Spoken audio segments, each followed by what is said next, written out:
மீன ராசி அன்பு சொந்தங்களுக்கு வணக்கங்க. எல்லாரும் எப்படி இருக்கீங்க? மீனம் அப்படின்னாவே எல்லாருக்கும் பார்த்தீங்கன்னா இவங்கெல்லாம் என்ன பண்ணிடுவாங்க அப்படிங்கிற ஒரு இலக்காரத்தோட தான் பார்த்துட்டு இருக்காங்க. ஆனால் பார்க்குறதுக்கு சாதுவாக இருந்தாலும் இவங்கள மாதிரி மன உறுதி யாருக்குமே இருக்காதுங்க. குறிவிலகாத அன்பை போல குறிக்கோள் தவறாத மீன ராசி, அதே போல் கள்ளம் கபடம் இல்லாத வெள்ளை உள்ளம் கொண்டவங்க. எந்த ஒரு சூதுவாதும் தெரியாதுங்க, பொய் பத்திரம் பேச தெரியாது. இதனாலேயே இது நாள் வரைக்கும் நம்முடைய வாழ்க்கைங்கிறது போராட்டமாகவே இருக்குது. சொல்லப்போனால் திடீர்னு நமக்கே தெரியாது நம்முடைய வாழ்க்கையில் பல பேர் விளையாடிட்டு இருப்பாங்க. பின்னாடி முதுகில் குத்தியிருப்பாங்க, தலை மேலே பெரிய பாரத்தை வச்சுருப்பாங்க. ஏன்னா இந்த கலியுகத்தில் வாழ்கிறதுக்கு மீனராசி தகுதி இல்லை போல. ஏன்னா இந்த கலியுலகம் என்னவா இருக்குது, போய் பித்தலாட்டம் பண்ணுறவங்களுக்கு மட்டும்தான் நல்ல சிறப்பான வாழ்க்கை அமையுதுங்க. அவங்க தான் நல்லா இருக்காங்க. உண்மை, நியாயம், தர்மம், இதை மற்றவங்களுக்கு துரோகம் பண்ணக்கூடாது, மற்றவங்களுடைய வாழ்க்கையை கெடுக்கக்கூடாது, மற்றவங்களுக்கு துன்பம் கொடுக்கக்கூடாதுன்னு இப்படி பயந்து பயந்து வாழ்கிறதுனால மீன ராசி இப்போ வரைக்கும் சங்கடத்துக்குள்ளேயே போயிட்டு இருக்குங்க. தியாகம் பண்ணுறது இந்த மீனராசி தான் அதிகமாக இருக்காங்க. நிறைய தியாகம் பண்ணுறாங்க.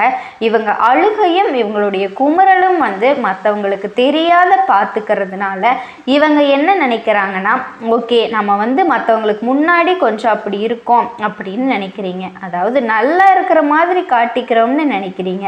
நீங்கள் அப்படி இருக்கிறதுனால அவங்க என்ன நினைக்கிறாங்க அப்படின்னா, ஓ நீ நல்லா இருக்கியா அப்படிங்கிற மாதிரி உங்களை இன்னும் எந்த அளவுக்கு அடிப்பாதாளத்துக்கு இழுத்துட்டு போய் விடணுமோ அப்படி அதுக்கான வேலையை பார்த்துட்டு இருக்காங்க.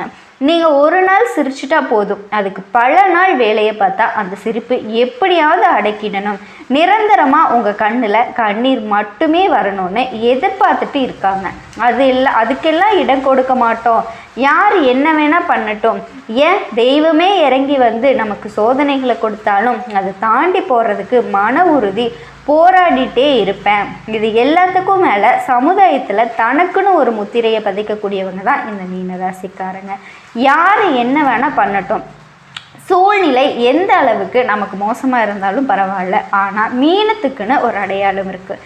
என்ன தெரியுமா?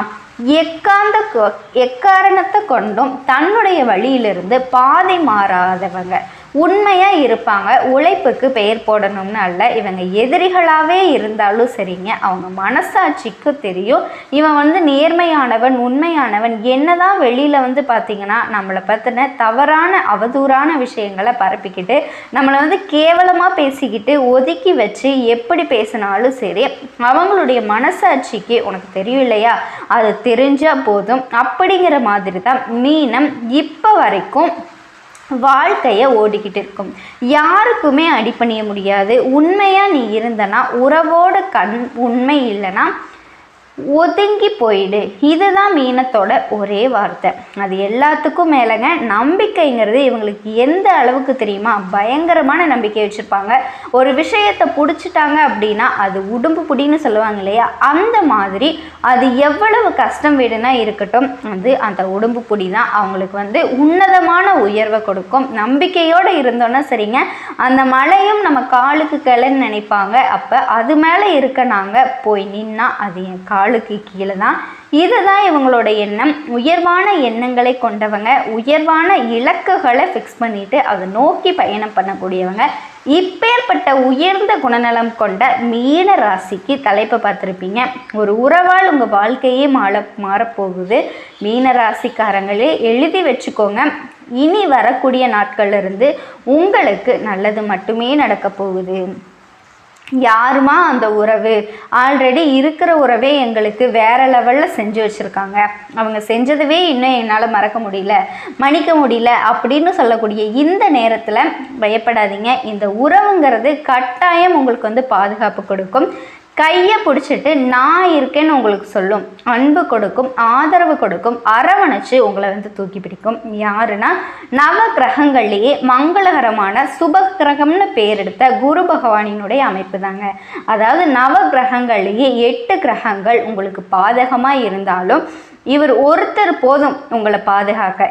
8 திக்கில் இருந்து 8 கிரகங்கள் வெவ்வேறு மாதிரி உங்களுக்கு பாதிப்பை ஏற்படுத்த தயாராக இருந்தாலும் கூட சரி, எப்படி இந்த இந்தியா பாகிஸ்தானோட தாக்கத்தில் வந்து உரியடிக்குதோ அதே போல தான் இவர் ஒருத்தர் உங்களுக்கு பாதுகாப்பு கொடுத்து வரக்கூடிய எல்லா ஒட்டுமொத்த பாதிப்பையும் சரி செஞ்சு கொடுக்குறாரு. அவங்க வீசக்கூடிய குண்டுகள் எல்லாமே உங்களுக்கு பூமழையாக பொழியும். அவங்க வீசக்கூடிய பாதிப்புகள் எல்லாமே உங்களுக்கு பொன்மழையாக பொழியும். பண சேர்க்கை இருக்கும், நல்ல வளர்ச்சி இருக்கும்.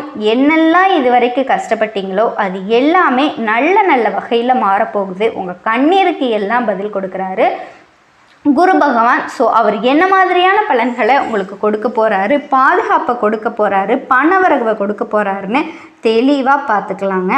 அது என்னமா 8 கிரகங்களில் சமாளிக்கக்கூடிய அளவுக்கு குரு என்ன அவ்வளவு பெரிய ஆளா அப்படின்னு யோசிப்போம். அது இல்லாமல் நல்லவங்களில் நம்ம எல்லாம் பாதுகாக்க முடியுமான்னு யோசிப்போம் இல்லையா? ஒரு விஷயம் தெரிஞ்சுக்கோங்க, ஆதி பரம்பொருளாகிய இறைவன் தன்னோட சக்தியை பிரம்மா, விஷ்ணு, ருத்ரன் அப்படின்னு சொல்லி 3 அம்சங்களாக படைச்சாரு. அப்போ பிரம்மதேவர் என்ன பண்ணாருன்னா தன்னுடைய படைப்பு தொழிலுக்கு உதவி புரிய சப்தம ரிஷிகளை உருவாக்கினார். அந்த 7 ரிஷிகள் மூலம் மனித குலமும் உருவாச்சு, அசிர குலமும் உருவாச்சு. அந்த 7 ரிஷிகளில் ஆங்கிரீஸ் முனிவருடைய மகன்தான் பிரகஸ்திபதின்னு சொல்லக்கூடிய வியாழ பகவான். ஜோதிட சாஸ்திரப்படி முழு சுபகிரகன்ற அமைப்பையும் பெருமையும் கொண்ட ஒரே கிரகம் இவர் தான். குரு பகவானை பொறுத்த வரைக்கும் தேவர்களுக்கு எல்லாமே தலைவர். நம்முடைய வாழ்க்கையில் 2 முக்கியமான கிரகங்கள் இவர் தான் கொடுப்பாரு. இவரோட அருள் இல்லாட்டி இவர் கொடுக்கக்கூடிய அந்த 2 விஷயங்கள் இல்லாட்டி நம்முடைய வாழ்க்கைங்கிறது அப்படியே சப்தமிச்சு போயிடுங்க. அப்படி என்னதான் தனம்னு சொல்லக்கூடிய அது என்னன்னா தனம்னு சொல்லக்கூடிய பணம் பெரிய ரோல் நம்முடைய வாழ்க்கையில் நம்ம நல்லா இருக்கிறதுக்கு, அதாவது சிரிக்கிறதுக்கும் அழுகிறதுக்குமே முடிவு பண்ணுறது இதுதான். அதே போல் 2வது புத்திர சம்பத்தம்னு சொல்லக்கூடிய குழந்தை செல்வம். அந்த நம்ம எந்த மண்ணில் வாழ்ந்தோமா வீழ்ந்தோமான்னு சொல்கிறதுக்கு நமக்கான ஒரு உயிர், சரியா? இந்த 2ஐயுமே அழிக்கக்கூடிய சர்வ வல்லமை பெற்ற ஒரே கிரகம் குரு பகவான் தான். இவருக்கு இது 2 மட்டும்தான் கொடுப்பாரா அப்படின்னா இவர் இவ்வளவுதானா அப்படின்னு யோசிச்சிங்கன்னா அது மட்டும் கிடையாதுங்க. ஞானம் கூர்ந்த மதிநுட்பம், மந்திரி யோகம், நிதித்துறை, நீதித்துறை, வங்கி, கல்வி, வேத உபதேசம், இது எல்லாமே குருவோட அதிகாரத்துக்கு உட்பட்டது தான். இவருடைய அருள் இருந்துட்டால் போதுங்க, எந்த துறைகளில் வேணாலும் நீங்கள் பிரகாசிக்க முடியும். எல்லாத்துக்கும் மேலே மனுஷனோட வாழ்க்கையில் ரொம்ப முக்கியமான விஷயம் என்ன தெரியுங்களா? திருமணம். எல்லோருடைய வாழ்க்கையிலும் திருமணம் அப்படிங்கிறது எந்த அளவுக்கு முக்கியமானதுன்னா, ஒருத்தனுக்கு திருமணம் தடைப்படுது, குழந்தை பாக்கியம் தடைப்படுது அப்படின்னா ஜோதிடம் பார்த்தாங்க அப்படின்னா அவங்களுக்கு குருபலன் இருந்தால் மட்டும்தான் அவங்களுக்கு சரியான வரன் அமையும். அது உங்களுக்கே நல்லாவே தெரிஞ்சிருக்கும். குரு பெயர்ச்சிங்கிறது உங்களுக்கு கோடீஸ்வர யோகத்தை, குபேர யோகத்தை மீனராசிக்கு கொடுக்க போகுது. அடுத்தது ஜாக்பாட் நீங்கள் தான் சொல்லக்கூடிய அளவு தான் இருக்க போகுது. ஆனால் ஒரு சில விஷயங்களை மட்டும் நீங்கள் கவனமாக இருக்கணும். அதை மட்டும் குறித்து வச்சுக்கோங்க. அது என்ன ஏதுங்கிறத தெளிவாக பார்க்கலாங்க. அந்த திருக்கணித பஞ்சாங்கத்தின்படி இந்த மே மாதத்திலிருந்து அமரக்கூடிய குருவினால் இதுவரைக்கும் 3ஆம் இடத்துல இருந்த பல விஷயங்கள் முடக்கி வச்சிருந்தார் குரு பகவான். இப்போ 4ஆம் இடத்துக்கு உங்கள் ராசியில் அடியெடுத்து வைக்கிறதுனால தடங்கள் நீங்குதுங்க. செயல்பாடுகளில் வேகம் பிறக்கும். சகல வகைகள்லையுமே புதிய தொடர்புகள், அறிவாற்றல், ஆதாயங்கள்லாம் உண்டாகும். சில சவால்களை போராடி வெற்றி பெறுவீங்க. மனசுக்குள்ளே அப்பப்போ இனம் புரியாத ஒரு வெறுமை தான் போகும். ஆனால் அந்த வெறுமைங்கிறது நிற்காது, நிலைக்காது. உடனே அது மாறுதலான ஒரு விஷயம் நடக்கும். சில நேரங்களில் வாழ்க்கையில் சலிப்பு வந்தாலும் அடுத்த நிமிஷமே அதை தட்டி விட்டுட்டு வேறு மாதிரி வேகமாக செயல்பட ஆரம்பிச்சிடுவீங்க. செலவுகள் தொடரும். தாயுடைய ஆரோக்கியத்தில் அக்கறை வச்சுக்கோங்க. உறவுக்காரங்க கிட்ட விட்டு கொடுத்து நடந்துக்கோங்க. காலில் அடிபடுறதுக்கு வாய்ப்பு இருக்குது. நீர், நெருப்பு, மின்சாரம் இதை எல்லாமே கவனமாக கையாளுங்க. சேமிப்பு அப்படிங்கிறது கொஞ்சம் கடையிறதுக்கு வாய்ப்பு இருக்குங்க. ஆனால் அதே நேரத்தில் வரவுக்கு குறைவு இருக்காது. நட்பு வட்டாரத்தில் கொஞ்சம் கவனமாக இருங்க. உங்களை பற்றி விமர்சனங்கள் வரும். அதுக்கு காது கொடுத்து கேட்காதீங்க. ஆமாம் 1000 பேசும். அது பேசினவாயே உங்களை பாராட்டுங்க. ஏன்னா நீங்கள் மனசாட்சிப்படி நடந்துக்கக்கூடிய நல்லவங்க, சரிங்களா? அதே போல் தொழிலையும் வியாபாரத்துலேயும் நல்ல மாற்றம் உண்டாகுங்க. மனசில் இருக்கிற குழப்பமெல்லாம் தீந்துடும். நிம்மதியான உறக்கம். இத்தனை நாளாக கஷ்டமே பட்டுட்டு இருந்தீங்க. இனி உங்களுக்கு வரக்கூடிய நாட்கள் நிம்மதியாக இருக்க போகுது. இது பொதுப்படியாக சொன்னாக்க குருவுடைய பார்வையினால் ஒரு செல்வாக்கு உயருதுங்க. குடும்பம், தொழில், வேலையில் முன்னெடுத்து பார்க்க போகிறீங்க. மனசில் இருந்த குழப்பங்கள் விலக போகுது. குறிப்பாக குழப்பம் தாங்க மீன ராசிக்கு பெருமான பிரச்சனை கொடுத்தது. அது இப்போ சரியாகுது. தொழில் ரீதியாக ஜீவஸ்தானத்துக்கு குருவுடைய பார்வை இருக்கிறதுனால தொழிலில் முன்னேற்றம் அடைவீங்க. முயற்சிக்கேற்ற ஆதாயம் உண்டாகுது. நிதானம் ரொம்பவே முக்கியங்க. அதை கடைபிடிச்சிங்க அப்படின்னா மீனராசி அன்பு சொந்தங்களுக்கு வாழ்க்கை ரொம்பவே அமோகமாமைங்க. தனிப்பட்ட வேலைகள் நடத்தி பொருளாதாரத்தில் நல்ல ஒரு முன்னேற்றத்தை பெறுவீங்க. வாழ்க்கை அமோகமாக இருக்க போகுதுங்க. மீன ராசி அன்பு சொந்தங்களுக்கு என்னுடைய வாழ்த்துக்கள். வாழ்க வளமுடன். அடைஞ்சு தீயில விழுந்தா கூட ஃபீனிக்ஸ் பறவை மாதிரி உயிரிழந்து வரக்கூடிய ஒரே ராசி மீன ராசி தாங்க. அப்படிப்பட்ட மீன ராசி அன்பு சொந்தங்களுக்கு இன்னைக்கு பார்க்கக்கூடிய பலன் உங்கள் வாழ்க்கையில் எதிர்பார்க்காத முக்கியமான பயிற்சி பலன் தாங்க பார்க்க போகிறோம். ராகு கேது பயிற்சி. அதாவது ராகு கேது போல் கொடுக்க மாட்டார், கேது போல் கெடுத்துட்டு கொடுக்க மாட்டார், இப்படி தான் சொல்லணும். ராகு கேது இவரை கண்டு எல்லாருமே ரொம்ப ஆச்சரியப்படக்கூடிய ஒரே கிரகம். ராகு கேது பயிற்சி, அதாவது மீன ராசியிலிருந்து கும்ப ராசிக்கு பயிற்சி ஆகிறாருங்க. புரட்டாதி நட்சத்திரம் 4ஆம் பாதத்திலிருந்து 3ஆம் பாவத்துக்கு யார் வர்றாரு? ராகு பகவான் வர்றாரு. காலபுருஷனுக்கு 11வது வீட்டில் லாபஸ்தானத்துக்கு கும்ப ராசி ராகு கேது. இது பயங்கரமான ஒரு விசேஷம்னா பார்த்துக்கோங்க. கேது பகவான் சூரிய பகவானோட வீட்டுக்கு வர்றாரு. கரெக்டாக பாருங்கள், 18 மாதமும் பரபரப்பான மாதமாக தான் கண்டிப்பாக இருக்கும். இந்த ராகு கேது அதிகங்க. ஏன்னா ஒவ்வொரு மனுஷனும் ராகு கேது வந்துட்டால் ஜாதக நோட்டை எடுத்துட்டு சீக்கிரம் ஓடிடுவாங்க.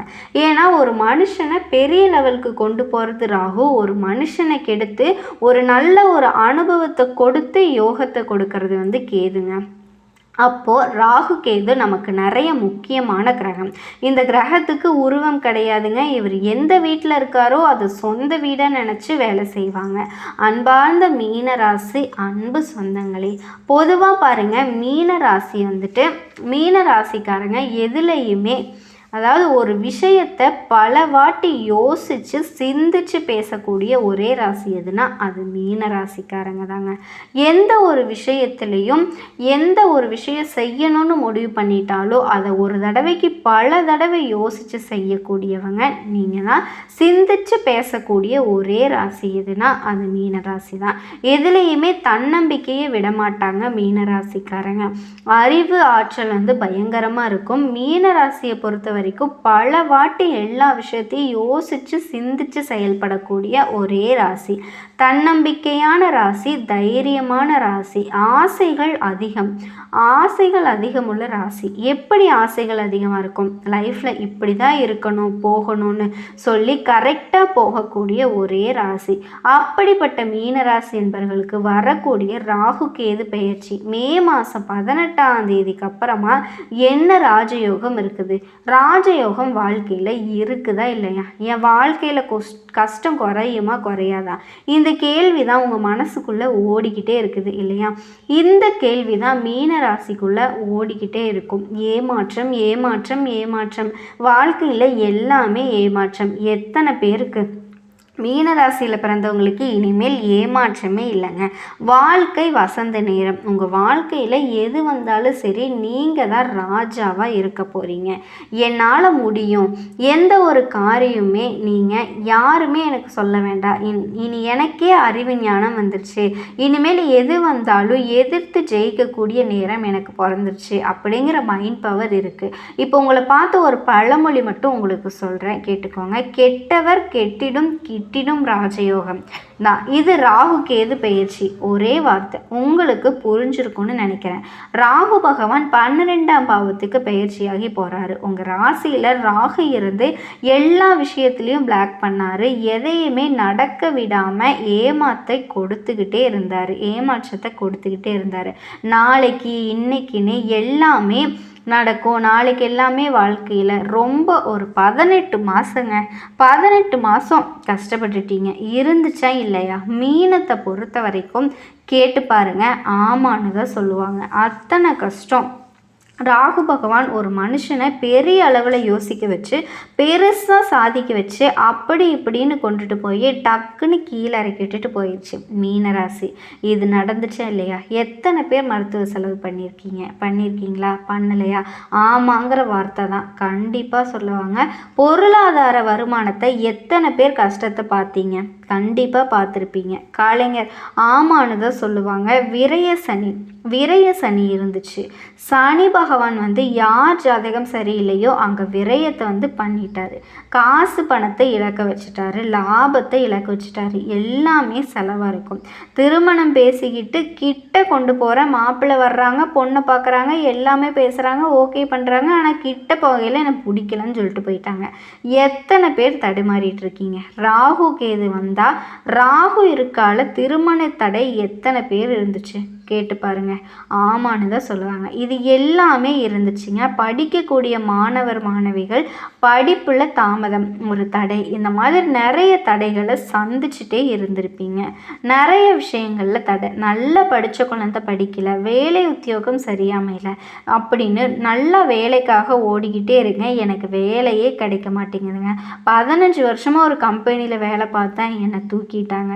கடன் தலைக்கு மேலே இருக்குது, என்ன பண்ணுறது? எப்படி இந்த கடனை சமாளிப்பேனா? இன்னைக்கு நாளைக்குங்கிறாங்க, என்னால் முடியலை. ஒரு இடத்துல பணத்தை கொடுத்து வச்சு அந்த கொடுத்தவன் ஏமாற்றிட்டு போயிட்டான். இருக்கா இல்லையா? கண்டிப்பாக இருக்குங்க. நிறைய பேருக்கு மீன ராசியை பொறுத்த வரைக்கும் அப்படியே நொந்து நூலாக போய் நிறைய கஷ்டத்துக்கு ஏதோ நான் போய் இருக்கிறேன்ப்பா அப்படிங்கிற சிந்தனையில் நிறைய பேர் வாழ்ந்துட்டுருக்கீங்க. தயவு செஞ்சு உங்கள் தைரியத்தை மட்டும் விட்டுறாதீங்க. இனிமேல் உங்கள் வாழ்க்கை கண்டிப்பாக வெற்றி வரும். ஏன்னா 4ஆம் இடத்துல குரு போயிட்டாரு. 3ஆம் இடத்துல குரு இருந்தால் உங்களுக்கு சரியில்லாமல் ஒரு பலனை கொடுத்தா, இப்போ 4ஆம் இடத்துல குரு அறிவுக்குள்ளே வீட்டுக்கு போயிட்டாரு. அதனால தான் சொல்கிறேன், புத்திக்குள்ளே வீட்டுக்கு போயிட்டாரு. அப்போ கரெக்டாக நீங்கள் அறிவை மட்டும் கரெக்டாக யூஸ் பண்ணி கரெக்டாக மூவ் பண்ணி பாருங்கள். உங்களால் கண்டிப்பாக முடியுங்க. உங்களால் வெற்றி அடைய முடியும். வெற்றியை மட்டும்தான் நீங்கள் பார்க்கணும். தோல்விங்கிற வார்த்தையே போகக்கூடாதுங்க. மீன ராசிக்கு தோல்வியே வரக்கூடாது. இனிமேல் வெற்றி தான் வரும். ஏன்னா ராகு கேது உங்களை விட்டு விலகிருச்சு. சனி பகவான் மட்டும்தான் இங்கே இருக்காரு. ஜாதகத்தில் சனி குரு யாருக்கு நல்லா இருக்கோ அவங்க எல்லாருமே தைரியத்தை மட்டும் விட்டுறாதீங்க. சனி சரியில்லைன்னா பிரச்சனை. சனி பகவான் நல்லா இருந்துட்டா வெற்றி. இதுக்கான நேரம் உங்களுக்கு அதிகமாக இருக்குங்க. ஏன்னா குரு பெயர்ச்சி உங்கள் வாழ்க்கையை மாற்றும். அடுத்தது உங்கள் வாழ்க்கையை கடன், எதிரி, பகை எல்லாமே பார்த்தீங்க அப்படின்னா நமக்கு சாதகமாக அமையும். மீனராசின்னு எல்லாமே உங்கள் தலையெழுத்தை மாற்றக்கூடிய நேரம் தான் இந்த ராகு கேது பயிற்சி. மருத்துவ செலவு குறைஞ்சிருங்க. எத்தனை பேர் மருத்துவ செலவு பண்ணியிருப்பீங்க? ஆப்ரேஷன், இனிமேல் எந்த செலவு இருக்காது, பயப்படவே வேணாங்க. மருத்துவ செலவு குறையும். நிம்மதியான ஒரு வாழ்க்கையை பார்ப்பீங்க. எத்தனை பேர் திருமணம் தேடி வரும் பாருங்க. பிடிச்ச பெண், காதல் திருமணம், இந்த 2வது திருமணம் ரெண்டுமே ஓகே, சக்ஸஸ் ஆகிருங்க. எத்தனை பேர் வீடு வாங்க போகிறீங்க? எத்தனை பேர் இடம் வாங்க போகிறீங்க? பூமி வாங்க போகிறீங்க? எல்லாமே நடக்குங்க. இந்த ராகு கேது பயிற்சியால் பாருங்கள் என்னன்னா, கேது எந்த ஒரு விஷயமும் பண்ணலை. கண்டிப்பாக விரய செலவு பண்ணி தான் ஆகணும். அப்போ வீடு கட்டுறது, விரைய செலவு பண்ணுறது எல்லாமே யோகம் அடைச்சி கொடுக்குறாரு. சகோதர சகோதரிகள் நல்லா இருப்பாங்க. பூர்வீக சொத்து, இந்த பூர்வீக கோர்ட்டு கேஸு வழக்கு பிரச்சனை இருக்காது. கடன் பிரச்சனை இருக்காது. பகை பிரச்சனை இருக்காது. எல்லாமே மாறுது பாருங்கள். எத்தனை பேர் வழக்கு சம்மந்தமாக அலைகிறீங்க? இனிமேல் இந்த வழக்கு பிரச்சனை இருக்காதுங்க. கோர்ட்டு கேஸு பிரச்சனை இருக்காது. குழந்தை பாக்கியம் கிடைக்கும். குடும்பத்தில் ஒரு நிம்மதி தருணத்தை பார்ப்பீங்க. ஒரு மனுஷனுக்கு நிம்மதி கிடைச்சா போதுங்க.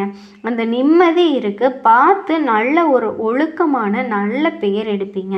இதுதாங்க மீனராசி இப்போ இருக்குங்க. உங்களுக்கு எத்தனை பேர் எக்ஸாம் எழுதிட்டு இருக்கீங்க அரசாங்க வேலைக்கு? இப்போ எழுதுங்க. லக்கணத்தோட சூரியன் இருக்காரு, அவங்க மட்டும் அரசாங்க வேலை எழுதுங்க. கண்டிப்பாக அரசாங்க வேலை கிடைச்சிரும். புதன் எப்படிப்பட்ட ஒரு வழக்காக இருந்தாலும் சரி, அவங்க உங்களுக்கு சாதகமாயிரும்.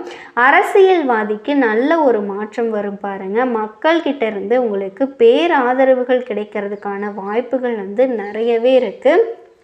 எப்படிப்பட்ட ஒரு வழக்காக இருந்தாலும் சரி அரசாங்கம் உங்களுக்கு வந்து சாதகமாக மாறும். நல்ல ஒரு மாற்றம் வரும் பாருங்க. கடனை கொஞ்சமாச்சும் அடைப்பீங்க. இப்போ பார்த்துக்கோங்க, எவ்வளவு கடன் இருந்தாலும் சரி அந்த கடன் அடைச்சிருவீங்க. தலைக்கு மேல் கடன் சொன்னீங்கன்னா கூட கண்டிப்பாக கடன் வந்து அடைக்கப்படும். எங்கே போய் லோன் கேட்டாலும் லோன் வந்து ஜங்ஷன் ஆகும். அதுக்கான நேரம் இருக்குது. திருமண தடை நீங்கி குழந்தை பாக்கியம் கண்டிப்பாக அனுகூலமாக, தந்தை தாயோட ஆரோக்கியம் வந்து நல்லா இருக்கும். பார்த்து தொழில் பண்ணுறவங்க மட்டும் 7.5 சனி நல்லா இருக்கா அப்படின்னு ஒரு தொழில் பண்ணுங்கள். நல்ல ஒரு மாற்றம் இருக்கும் பார்த்துக்கோங்க. லாட்ரி யோகம் எடுக்கிறவங்க தைரியமாக எடுங்க. இனிமேல் லாட்ரி யோகம் வந்து கண்டிப்பாக உங்களுக்கு அடிக்கக்கூடிய அமைப்பு இருக்குது. ஏன்னா 12ஆம் இடத்துல சனி பகவான் ராசிக்கு வந்துட்டாவே சனி யோகமாக இருக்கான்னு பார்த்துட்டு லாபத்தை எடுக்க ஆரம்பிச்சுங்க. அதுக்காக அதுலேயே பணத்தை போட்டு ஜாதகத்தை மூவ் பண்ணி பாருங்கள். வெற்றி நிச்சயமாக வரும். இந்த கமிஷன் ஏஜென்சி நல்லாயிருக்கும், ஆசிரியர் வேலை வந்து நல்லாயிருக்கும், நகராட்சி நல்லாயிருக்கும், ஷேர் மார்க்கெட் நல்லாயிருக்கும், ரியல் எஸ்டேட் பிஸ்னஸ்லாம் நல்லாயிருக்கும், மருத்துவத்துறை நல்லாயிருக்கும், ஆராய்ச்சியாளர்கள் நல்லா